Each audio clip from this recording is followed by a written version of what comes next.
What is going on, y'all? Narang here from Locks DFS.com, and I will be breaking down this 10-game main slate on DraftKings and FanDuel for Monday, April 22nd.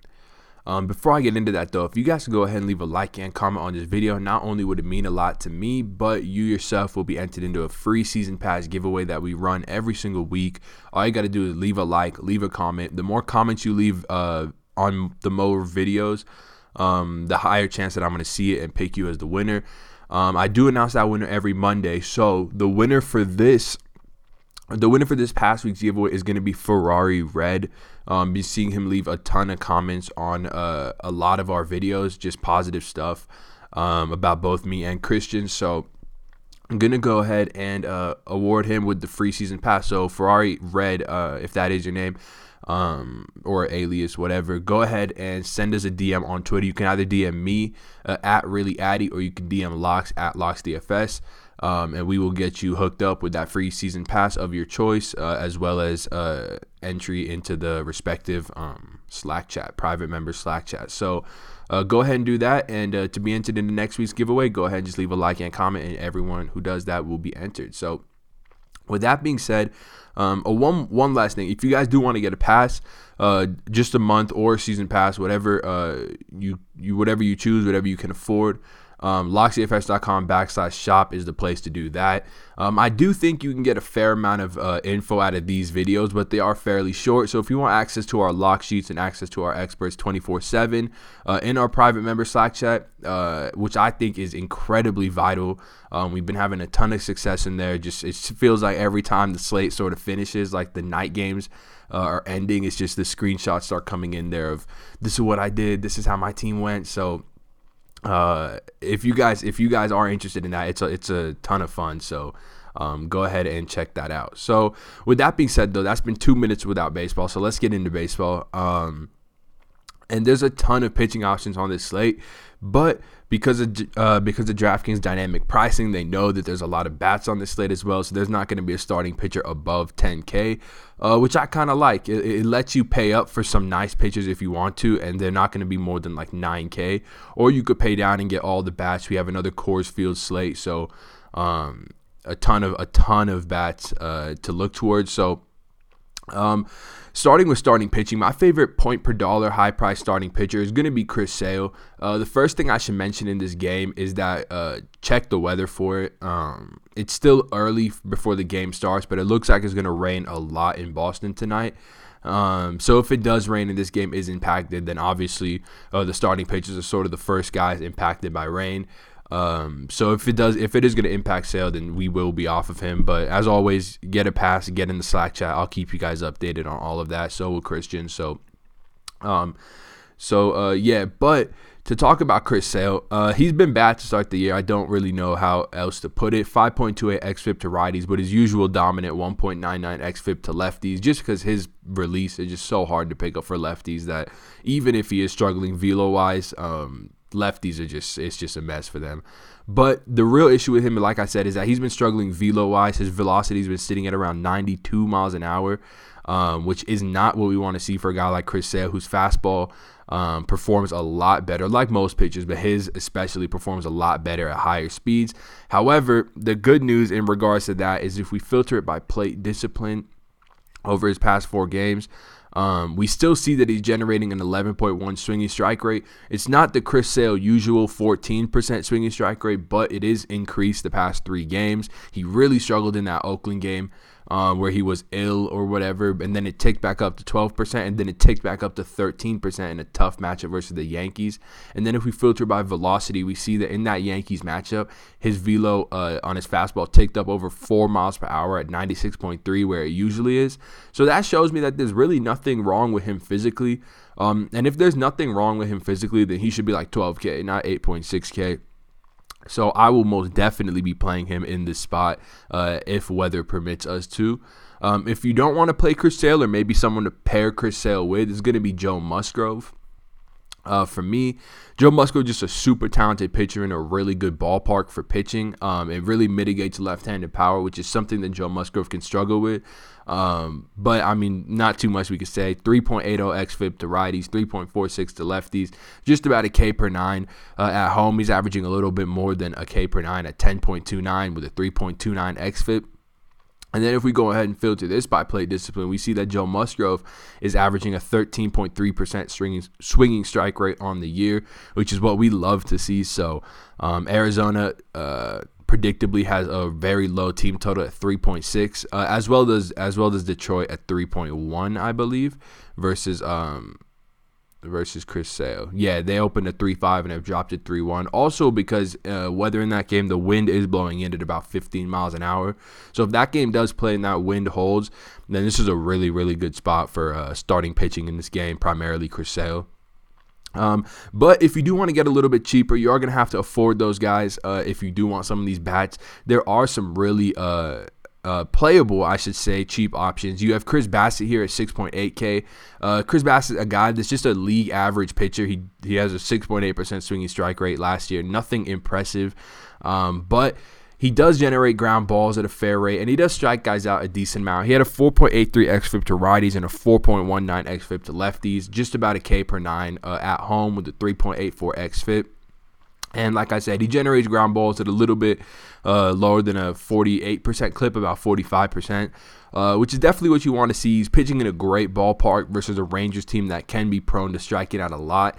And as of noon Mountain Time, there is heavy reverse line movement on Oakland, which I totally get in this spot. I think their bats are in play as well. But as you can see, only 39% of bets on the A's if they move from minus 104 to minus 142.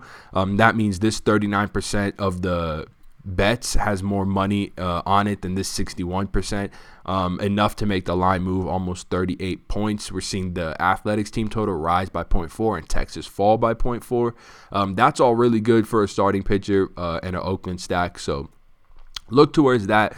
And then scrolling down a little bit farther, you might want to reserve this one for GPPs, but Matt Harvey.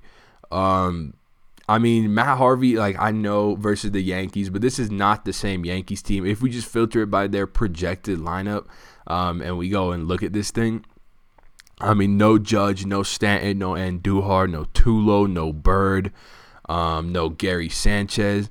I mean, half these guys started the year in AAA, maybe even more than half these guys. So you can look towards a guy like Matt Harvey, who, I mean, if we just look at his 2019 numbers, they're not going to look great. 4.09 xFIP to righties, 5.67 xFIP to lefties. Is striking out over a batter per inning at home, but I wouldn't put too much stock into that, although his home ballpark is a very good pitcher's park. So if he does have better home splits throughout the year, that is something that I would believe.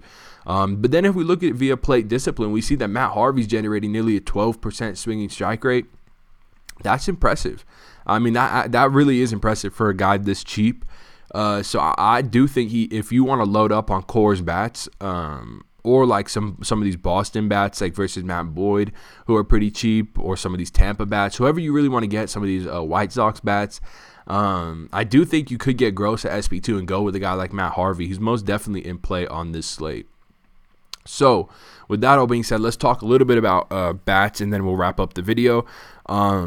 The first spot we need to talk about is Coors, just because it's on the slate. Usually I don't talk about both sides of the Coors matchup because if one side's good, the other side is usually good. I'll let you guys know. But the side I am going to talk about is the Rockies side.